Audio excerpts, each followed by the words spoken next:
So, hi everybody, I am back at UK Games Expo 2017. I have stopped off at the 4Ground stall because, Cad, there's some new stuff to talk about for Fabled Realms. How's it been going this weekend? You have the demo games on. Yeah, the demo games have been going really well. We've had lots of positive feedback.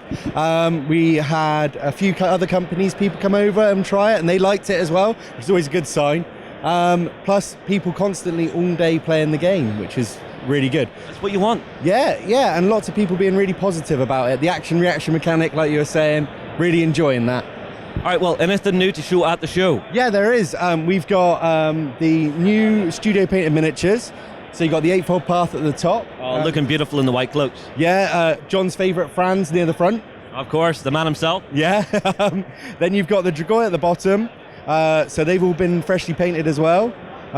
They look quite nice, a little bit better than my homemade minis. Oh, I enjoyed playing with those. You do enjoy playing with my little men, Justin. Yeah. All right, what else we got here? Well, we've also got magnets. These are to help remind people of the Kickstarter date, 30th of June. But anybody that comes past the stand, they can pick them up. They're free. We thought it was a bit nicer than flyers, which you end up just throwing away. Yeah. So, hello, can we get a closer look at these, Mr. Cameraman? Yeah, so these are based on the card art for the game. So you've experienced some of these effects already. I have. Some of them are horrifying, some of them are glorious when you pull them off. Yeah. So yeah, come over. There's 5 different ones to pick from. Pick your choice. We've also got some of the add-on stuff we're going to be doing. Right. So this is one of the mugs. Oh, I want one. So we're going to be doing about 5 of them, and Justin, you can definitely have one. All right, this is my new Weekender mug right here. Yeah, well, what we'll do is we'll get some shipped across to you guys. Fantastic. And I'm seeing, is this a starter set? Yeah, this is a starter set here. So this is everything you're going to get in when you pledge on the Kickstarter. If you pledge £40, you'll get every miniature you see there, plus a Kickstarter exclusive miniature and his cards. Lovely. So yeah, the rulebook won't maybe be made out of MDF though. That's more of a prototype there. What we've also got is just to show people, we brought in, this is a 3D print of a model at the actual scale that the game will be produced at. I see. So a more traditional Games Workshop scale. But the other one is one of the masters that we're going to be doing, but we're also going to be producing them in resin. After the Kickstarter, and for people that want to paint the miniatures. So if you prefer the larger scale, they will be coming. I do like the bigger versions of them. No.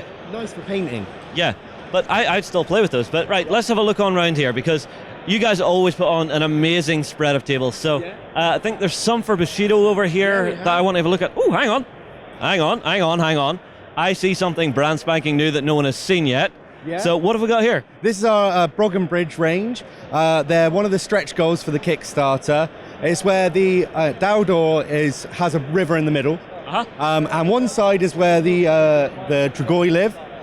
The other side is where the adventurers have started settling. I see. All right, well, let's go through each building, because there's one we've seen here before. This is like a little adventurer's home at the back here, it is. Which we've talked about on the Weekender, but I'm seeing 2 brand new ones. So if I open this one up, can you tell me what it is? So this is a shop. You can see it's got its little sales display stand just there. And what I'll do, sorry, I'm probably getting in your way, is get the miniature up. Because where the door is, you've actually got a little barrier. Oh, bracing bar. Yeah, that you can put across. And what that does is it actually blocks the door. So if there's some hungry Dragool trying to break in, you've got a lock on it. Yeah, and then the last thing you want is the big glutton trying to get inside your house. Yeah, I'm guessing that's why this one, the living quarters, was upstairs. Yeah. And then this other new one, what we got? That's a stable. So if you open it up, oh, nice. You've got all your little stools in there. Once again, it's got the barriers on the doors, so you can lock them in. It's not complete yet. You can see it doesn't have the full roof. That's going to be thatched, that section. Really? Yeah, so you're going to get a mix of thatch and wood. And it's still got a little bit more work to do, but we wanted to bring it here to show people. These look really nice. Well, one of the things the designer did, he's a little bit OCD, and if you look at the bottom, all of the windows on the bottom floors are actually arrow slits. So you can actually use it as a fortification. That's fantastic. No, I love the idea of mixing the Daldor range with other bits to actually make it look as if someone's trying to rebuild in the ruins. It's a really clever idea. Yeah, and it's part of, when we were doing the background for it, it's something we started building up when we were like, well, people want to go into the catacombs under Daldor to find out what's there.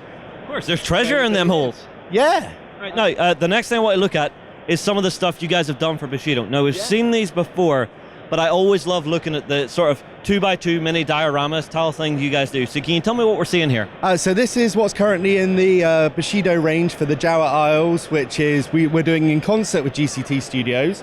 If you go inside the buildings themselves, they are a 32mm range.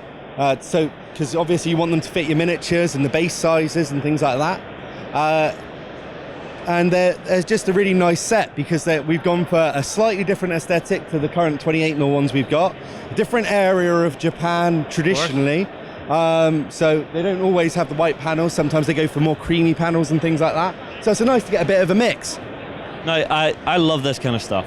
And I will say this now. Anybody who did not make it to UK Games Expo this year, you have missed out. There are incredible companies here. I mean, like, you know me, I love my 4Ground. We love Justin too. Oh, you love me? Oh, Yeah. I feel loved. All right, so one thing I kind of want to do this weekend is maybe put up a few prizes for people who didn't make it here. Yeah. So we're doing the big live blog. Anybody that wants to actually have a chance to win our prize, get in, get your comments in. Do you think we can maybe do a little 4Ground one for them? Definitely. I think what they should win, though, is everything that we produce on this table. Okay, so what do you produce on this table? Everything, all the buildings, there's 3 buildings. You've got the carts, that's all one pack.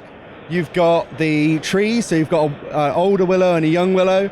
And you've also got this like foliage stuff on the top. That's something we produce as well. So you'll get that in there so you can give it an old rustic look if you want to. This is fantastic. I said a little prize, that is not a little prize, Cat. Or is that what 4Ground considers a little prize? Yeah. Well, guys, get your comments in below if you want to win yourself some fantastic 4Ground terrain. Make sure and stay tuned in all weekend because we'll have more people to talk to, more prizes coming up. We hope you're enjoying it because I know we sure as hell are. We'll see you in the next one.